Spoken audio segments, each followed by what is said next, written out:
Welcome back. I am so happy that you tuned in today. I just wrapped up something fun that I want to share with you. For the first time since January 2021, I stepped foot on NASA property. And for the first time since 2020, I stepped foot on NASA property to do a bit of work. I was asked to facilitate a session on resetting your nervous system. And I want to talk to you about that today, too. First, I want to ask you, what has caused you to feel stressed recently? I want you to take a minute or two, sit there, ponder. You may be like, Steph, I already know. And that's great too, if something immediately came to mind. If not, pause me and reflect for a bit. And then think through how you typically respond to stress. How do you typically respond to stress? I'm going to give you a few common examples.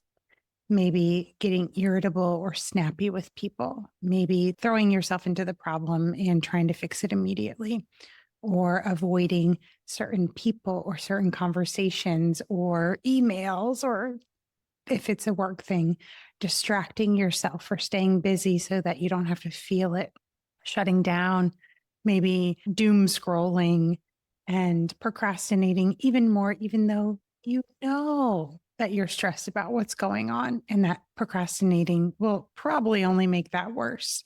Or maybe you go into overdrive and you work even harder, or you pretend everything's fine and you just push through. Maybe you tell yourself, toughen up. Everyone else seems to be handling it. Or your brain just spirals, going through the worst case scenario or rehashing something over and over and over again. Or you criticize yourself, feeling like you're not doing enough or good enough, overthinking every little thing, second guessing decisions. Maybe others have even pointed out that you clench your jaw or your fist and you don't even realize it. Or you notice your heart rate racing, you can't sleep, or you feel tension in your neck, back, shoulders, or you zone out. Which of those resonate most with you? And maybe as you listen, you're like, oh, dang, I feel seen. I know. I mean, I'm kind of kidding, but kind of not. I'm not surprised if you resonate with most of those. And here's what I want you to know. All of those are a sign of going into fight or flight. All of them. And for most of us, we're stuck in fight or flight, constantly in that mode. And it's become the norm that we don't even realize that we're stuck in fight or flight. Or maybe you do realize, but you don't know how to get out of it. And maybe you don't even know there's a way to reset your nervous system. How many of those that I just listed did you resonate with? How often are you in fight or flight? I want to be clear, going into fight or flight is not inherently bad. We just don't want to stay there. And the problem is, all of us as humans automatically go into fight or flight. We are born with that innate ability, but we are not born with the innate ability to come down from fight or flight. Animals do this actually quite well. If you're out in the wild observing, or even dogs, you'll notice that they will shake their whole body. And that is one way that we can calm our bodies down, bring our body out of fight or flight. I want to talk about why this is important, because when we stay in fight or flight, a few things happen. First, it hijacks your thinking. When you're in fight or flight, your brain is wired for survival. It is wired for, let me stay alive at all costs, which makes sense, of course. But your prefrontal cortex, that part of your brain that's behind your forehead, it's responsible for focusing, for decision making, for problem solving. It goes offline into Tahiti. And by Tahiti, I just mean it's not online, because the survival part of your brain is triggered. And so you're more likely to misread people. You're more likely to misunderstand situations and not see them for what's really happening. You're more reactive, make more impulsive decisions, struggle to focus and think clearly, replay the same thought over and over again. And you might look calm on the outside, but on the inside, this is all going on. Another reason why we don't want to stay stuck in fight or flight is it wears out your body.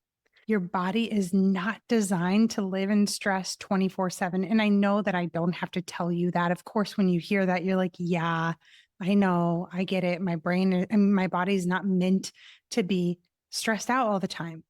But that's exactly what happens when we don't know how to reset it.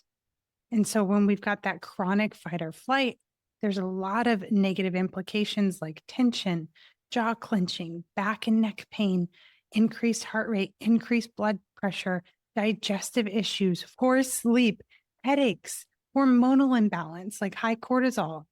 This state might be what's gotten you through a really hard time.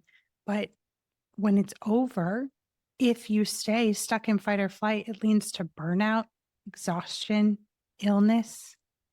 Another reason why we don't want to stay stuck in fight or flight is it amplifies overwhelm and it amplifies anxiety. The more that you spend time in a stress state, the more sensitive your system actually becomes to stress. So I think you've probably had this feeling before where you feel edgy and irritable and like you're always on. Small things just start to feel like bigger threats, and emotional reactions become harder to control because you're stuck in that fight or flight. And then finally, it impacts how you show up for other people in your life.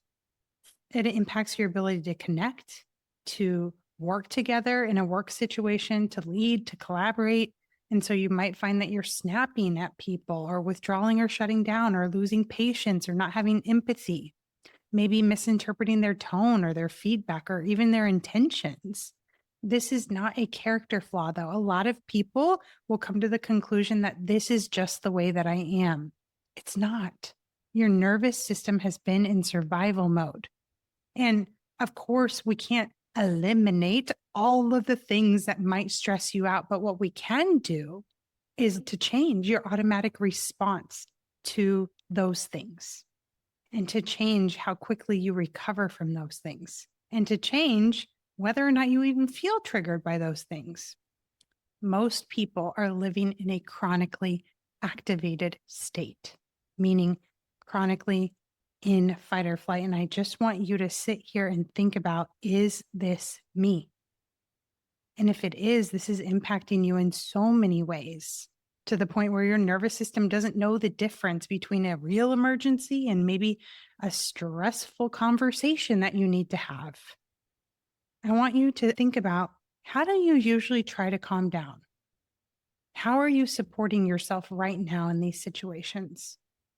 I will say that the vast majority of people are spending most of the time trying to think their way out of feeling stressed.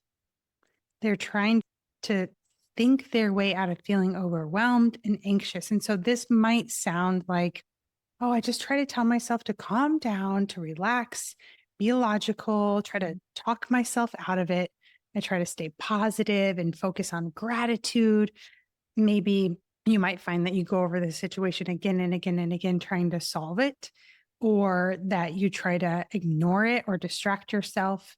And you might also shame yourself for feeling the way that you're feeling, like, what's wrong with me? Why can't I handle this like other people? These are all mental strategies. Your nervous system does not respond to logic. It responds to signals of safety. So what do you need to do to regulate? Did you know 80% of emotion regulation needs to happen in the body? 80%.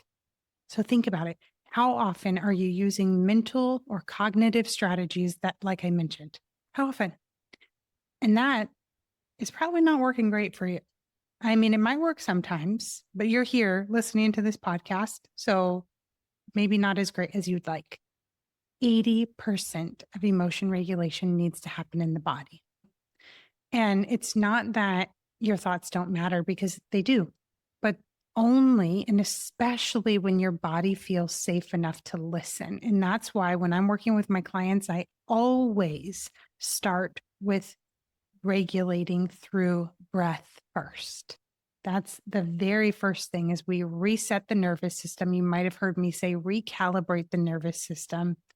And the benefits of using the type of breath work, brave breath work that I use with my clients is it lowers stress, it lowers blood pressure, it improves mood, it improves cognitive functioning. So things like clarity and your ability to focus, reduces depression, reduces anxiety, improves sleep, reduces insomnia, drastically reduces the likelihood and in many cases eliminates panic attacks and even more. There's research showing that the breath work that I use reduces the likelihood of cancer. And if you're sitting there like, how is this possible? Because we're using data from your body to identify your optimal breathing rate. And that data is directly connected to your heart. So we're strengthening your heart and your nervous system and shifting how you respond to life. Now, what do you need to do to reset your nervous system, to recalibrate it? There's two primary steps. One of them is to identify your optimal breathing rate for breath work. And this is not a pace that you're going to find on YouTube or a recommendation that you've heard on a podcast or one that you've heard on Instagram. This is the rate for your body that's going to reset your nervous system. And we use an HR sensor to identify what that is. And the second step is to complete an intentionally designed and researched back breathwork protocol over the span of 10 weeks to reset and recalibrate that nervous system. If you're intrigued and you want to learn if this is right for you and if this is the next step that you need, all you need to do is DM me the word breath on Instagram or on Facebook, and I'm happy to chat with you and figure out if this is the best step for you. All right, I'll see you on the podcast next week.